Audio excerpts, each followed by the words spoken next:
欢迎观众再个转到了节目嘅现场，今比尔带大家来回顾嘅係段历史嘅過去哦。韓國呢，係1968年發生到切克布拉格嘅一場改變改革，也對啊世界結構帶來乜嘅影響咯。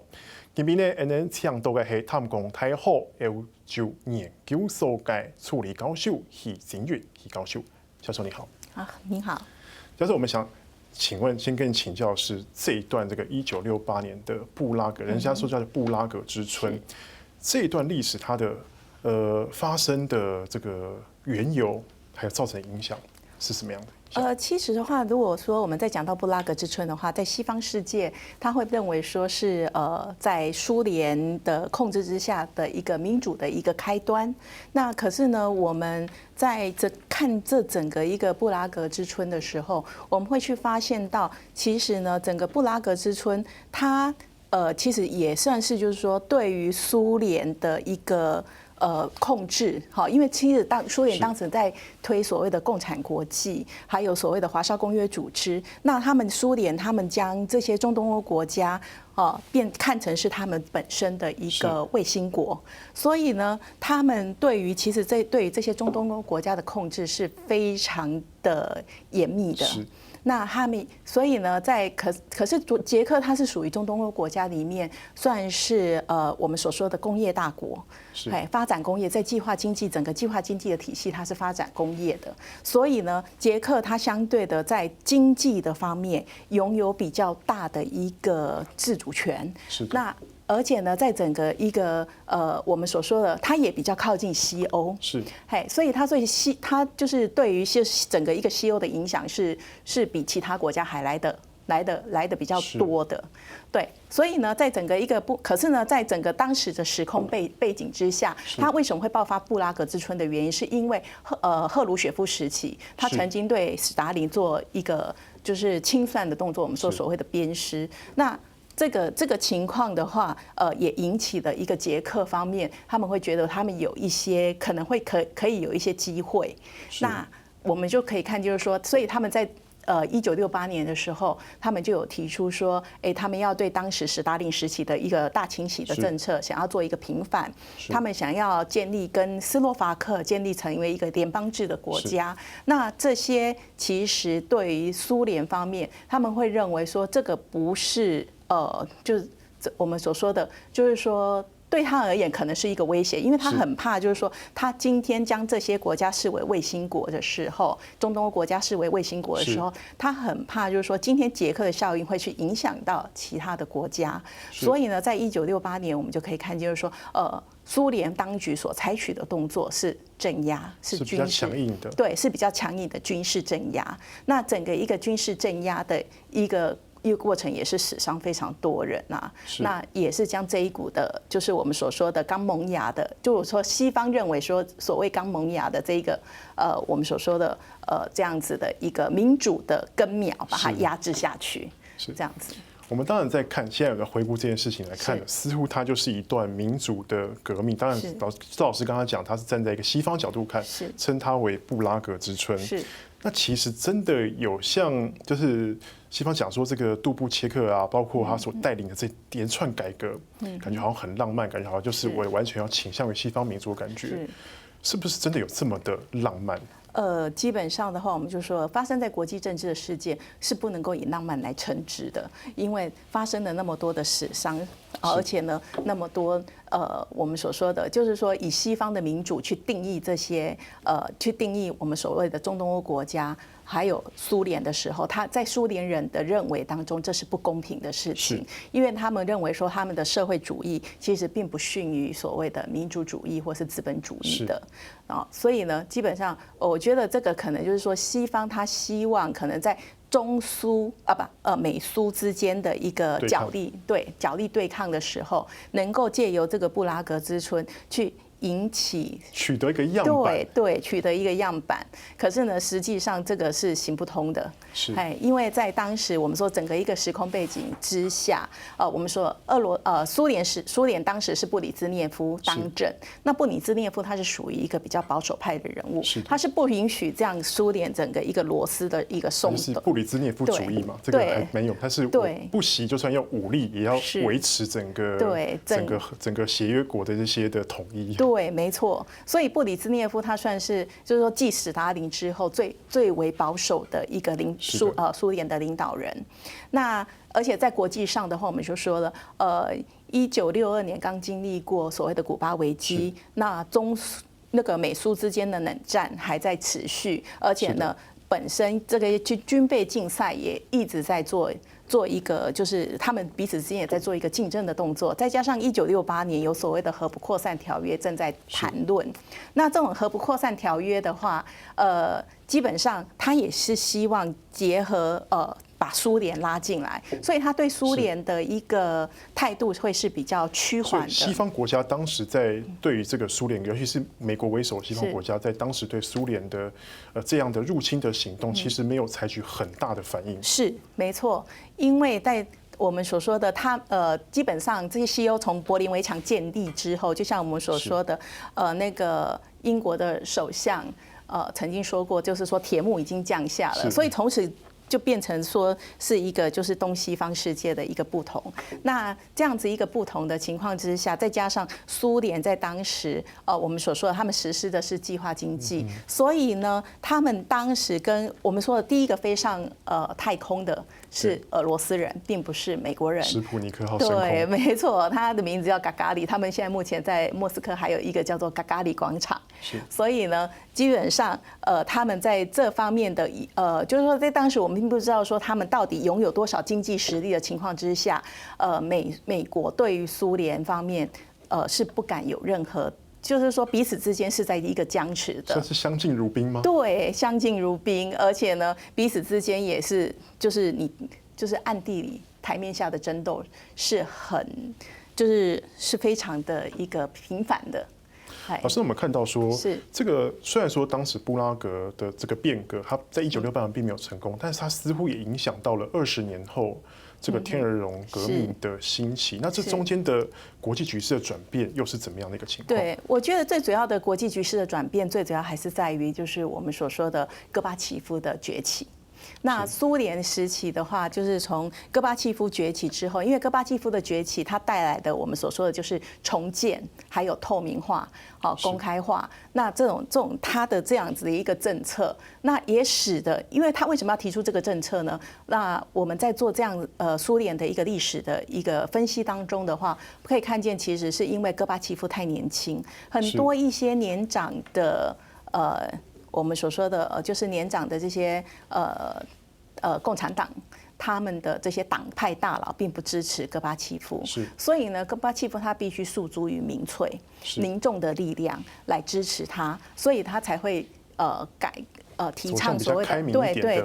对比较开明一点的方向。可是相对的，它也让整个一个国家这个我们说就是控制的这个螺丝松动了。好，那可是它整个一个改革的力量并没有成功。我们可以看见它的经济的问题开始浮现，人民开始有一些抗议的活动。是的，对，所以基本上我觉得最大的一个问题点是在于戈巴契夫的一个改革，等于是领导者的态度，让这个后来的捷克斯洛伐克有机会让在政治体制上或者一些经济上面有一些变革。对，因为他本身提倡的所谓的重建跟公开化，他基本上就会让他想要做的是体制内的改革。可是呢，这些其他的中东欧国家，他们并不是隶属于苏联，他们想要的是体制外的改革。而且呢，这个民主的根苗，就像西方国家一直在说的，从我们所谓的布拉格之春的时候，它只是掩埋在泥土底下，然后呢，到了天鹅绒的革命的时候，它才整个串根起来。对，那所以的整个一个串起的时候，就变成一种势不可挡的力量。那天鹅绒革命最主要会称为天鹅绒的革命，是因为它没有爆发流血冲突，它是因为在当时的时空背景之下，它算是一个顺势而起的，就像鹅毛一样的滑顺。对对，就像我们所说的，我们把它称之为第三波嘛。是。那第三波就是说那些极权主义国家或是威权主义国家，他们转向民主的一个形态嘛。那它基本上的话，这种效应是会滚雪球的，国际上的支持，还有就是说周边国家，然后呢加上俄罗斯的控制已经趋于松动，他们自己要控制他们本身的国内问题已经很难了，所以呢，他才会就是就是捷克方面他的天鹅绒革命可以因此而成功这样子。老师，另外就是说，刚好就是今年刚好50年了，50年过后，当然。各方都有纪念活动，尤其像捷克有纪念活动，他们诉求就是他们现在其实纪念活动也有点抗议现在的政府，因为政府跟这个捷克共产党又做合作，是不是他们现在捷克人对这个共产党似乎是有一点忌讳的？对，其实像不只有捷克。像其他的中东欧国家，或者是说波罗的海三小国，他们对于共产党都是有机会的，因为当时的就是说在冷战时期跟苏联之间的一个经验，尤其是斯大林时代的经验，实在是就是说他们因为斯大林时代，我们可以说后来造成很大的伤痛，对，非常大的伤痛，而且斯大林时代曾经做一些所谓的种族清洗的一些政策，这些都会让这些中东欧国家，还有就是它的这些邻近的这些我们所说的前苏联国家，说其实现在很多留下来的民主问题，都是因为当时的就是斯大林时期的一些大清洗的这些政策是有关的。就如同我们所说的之前的乌克兰事件，东西乌克兰分裂，这个也是斯大林。我们所说的他那时候的一个不好的因子，对历史遗绪，我们这样子讲历史遗绪。那我们再来看俄罗斯，其实，在就是布拉格之春50年那一天，就是其实布拉格之春就是俄国血洗这个布拉格的时候，俄罗斯就有人去红场去做一些抗议的动作。那50年之后，也有一批人想要仿效那些人，但是马上就被驱赶了，甚至有可能会面临一些罚款。俄罗斯是不是对于这个布拉格的这一次50年前事情也是有忌讳的？当然啦，因为我们就说了，你一个。像现在目前俄罗斯虽然说我们说它是一个民主国家，可是实际上我们可以看见，在普京他俄罗斯总统普京的执政之下，他们是走向所谓的中央集权的。所以在我们政治学的领域方面，我们把它称为叫做竞争式的威权体制。是的那这样子的一个竞争性的威权体制之下，它必须维持因为宪法规定他们是一个民主国家，可是呢，基本上我们可以看见整个一个大权还是握在普京的手里，就是俄罗斯总统的手里。所以呢，这样子他必须在可是他必须面临现在是每6年一次的选举，也就是反对派的挑战。所以呢，他必须是从体制面，也就是真正的体制面、法律面去规范这些党派之外，他也必须从一些非体制面去技术性的去限制这些反对派。所以呢，你可以看见就是说，虽然现在俄罗斯他说他并没有去反对这些抗议啊示威，可是呢，他会在台面下做一些动作。例如说他会逮捕这些我们所说的这些反对派的领导人物，像俄罗斯现在最大的反对派领导人物就是纳尔瓦尼啊。那我们也可以看见，就是说其实像这些反对派很多的一些反对派人物，他们也都不敢以真面目去示人。像之前我们有说的，他们之前有一个反动的女子团体叫做 Pussy Riot， 那他们基本上就是头戴袜套，然后呢就是出现在红场或是一些就是东正教的一个教堂，然后去做一些反普京的动作。那这些反普京的这些动作的话，在普京政府他们方面的话，他们都是逮捕。那逮捕之后呢，如果说对于一些情节比较趋缓的，他们可能就是逮捕了半个月或是10天，他就把他释放了。那他们也没有对他们做出一些我们所说例如说一些比较更进一步的惩罚。对，更进一步的惩罚就是罚款、监禁。这样子，可是呢，基本上在台面下的话，我们可以看见他其实有很多的一些反对派人物都死于非命。好，对，谢谢老师。是。這是今次今比上半場嘅節目，下半場繼續來關注最近歐洲嘅政局。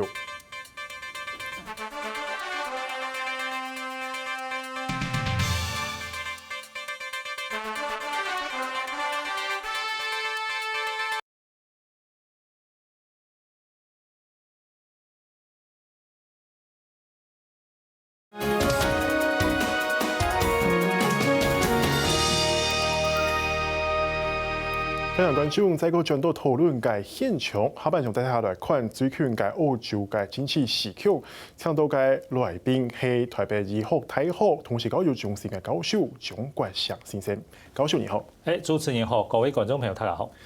教授，我頭一個我問嘅問題都係講，頭呢個年24澳洲自由黨嘅總理陳邦義啊，佢係頭黨內嘅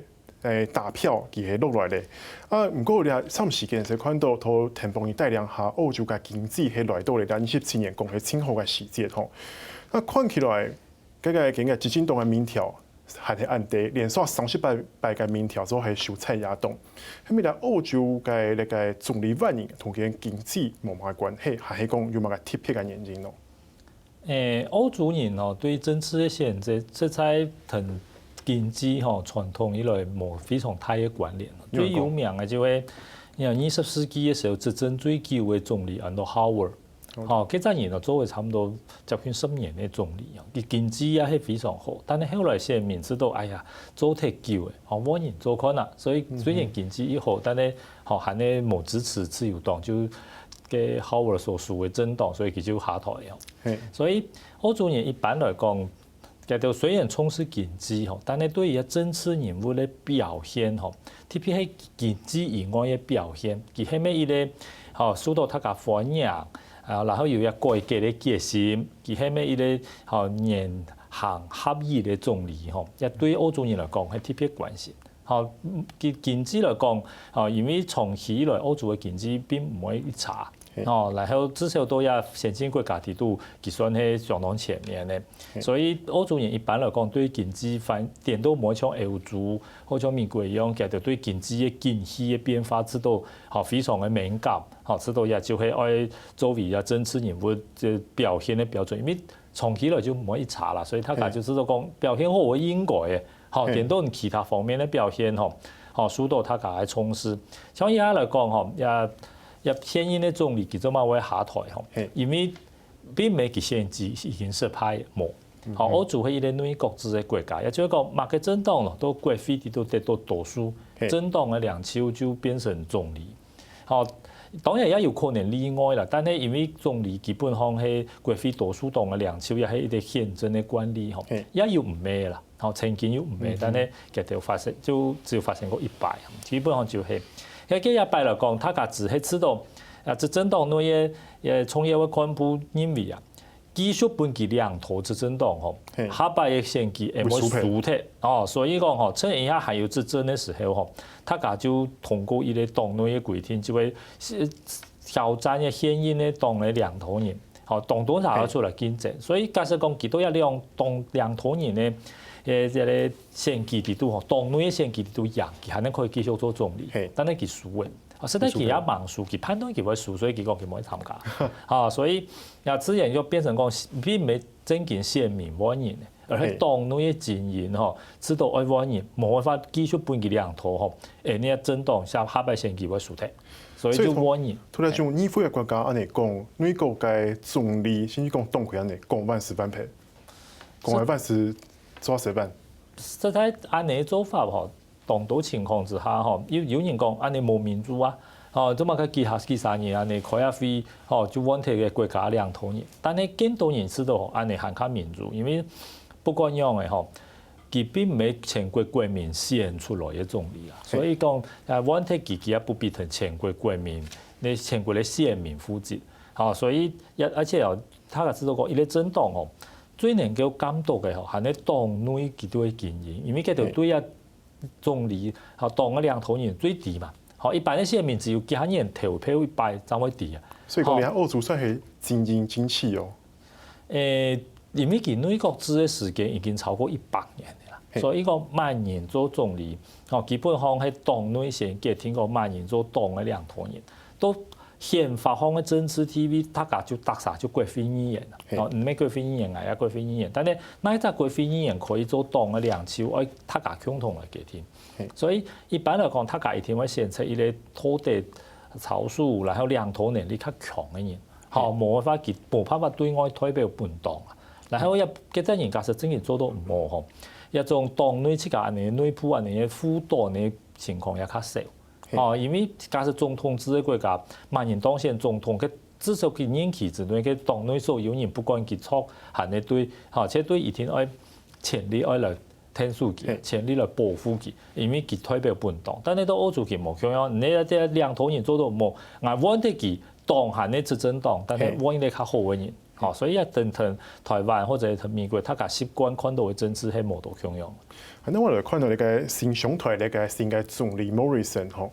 佢個立場看起來係較偏保守，更較保守派嘅。按佢講，佢係反同性婚姻，韓國表態總告自由。我咪是看到佢對那個移民來講，咪係較無友，比較不友善吼。按佢上台了後，那個歐洲嘅那個政府係咪會更加嘅更較保守、更加偏右？我想也係非常有可能。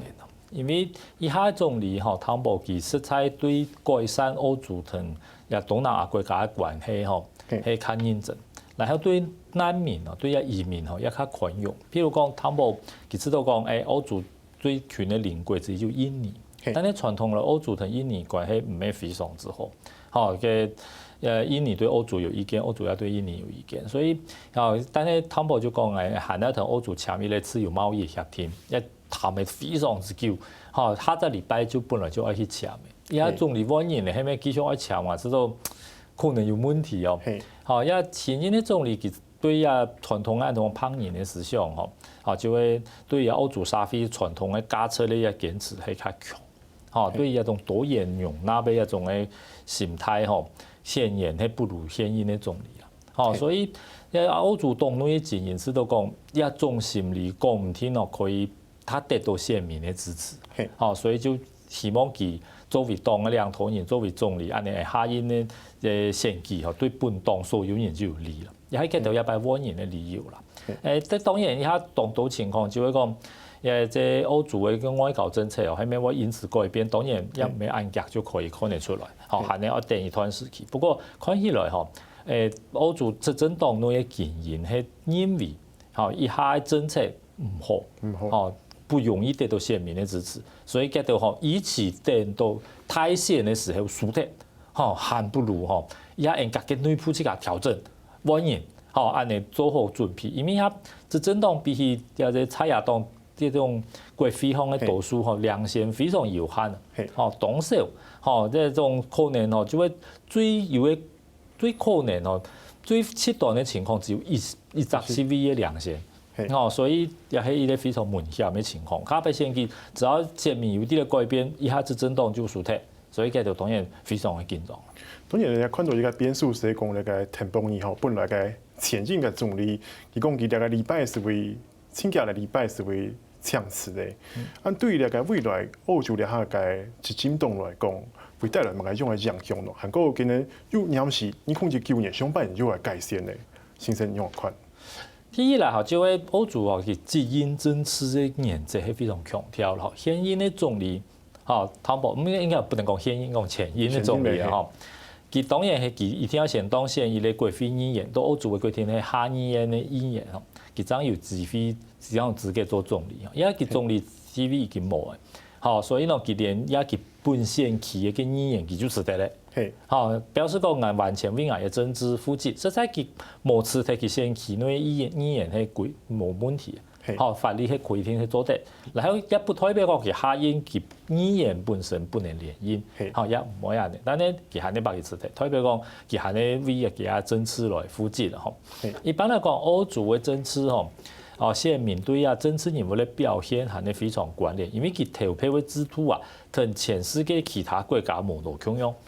全世界所有國家選舉，幾乎就講最支持某某人，選票就選舉。始終，歐洲唔共樣，歐洲選舉基本上都選舉都係選黨，然後唔可以選講最支持嘅黨係乜嘅黨，然後佢第二支持嘅黨係乜嘅黨，第三支持嘅黨係乜嘅黨，唔可以要結下冇共樣嘅選擇，然後等到開票嘅時候，萬一講以為呢黨已經過半咧，第二選出嚟係第一選出嘅票數已經過半，佢就出隻當選咧。假設冇嘅話，佢就第三選出嘅人，佢種嘅選票我把佢加算來。所以都其實政治有了選票計算嘅結果，政黨之間嘅關係同一般嘅國家是差別係動態。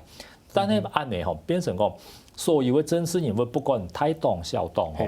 一定要堅持呀政見。好，像喺台灣有種誒，大家習慣講誒政治人物不表態，模糊處理，講維持現狀，係你講不痛不安尼，就講只要講冇做乜嘅，冇講愛做乜嘅吼。一種政治人物都歐洲係，或者講嘛拍攝力量就會企喺中間吼。安尼政治人物都歐洲係冇辦法生存。經濟文化冇窮款嘛，係咪？經濟文化冇窮，每個人出來執政吼，一定要非常清楚嘅同鮮明講，就會主張嘛個東西。好，然後支持主張嘅人自然就會來支持假設講一件事情看法表示開放，一件事情知道就即冇乜嘅強烈的主張，現民點都冇人會選。因為支持一種意見嘅人當然冇選啦，因為冇主張嘛。那支持另外一種意見嘅人也冇選，因為難啲冇主張，所以冇主張嘅候選人都歐洲會易難生存。除非非常特殊嘅情況，所以一種情況對台灣來講，對其他國家來講，可以講係一個可以參考嘅地方啦。羅蘭教授今日為人帶來歐洲嘅經濟制度、經濟文化嘅分析，羅蘭。謝謝大家，謝謝主持人。這是今日氣象國際嘅節目內容，沒羅蘭觀眾朋友嘅收看，我哋下次禮拜再會。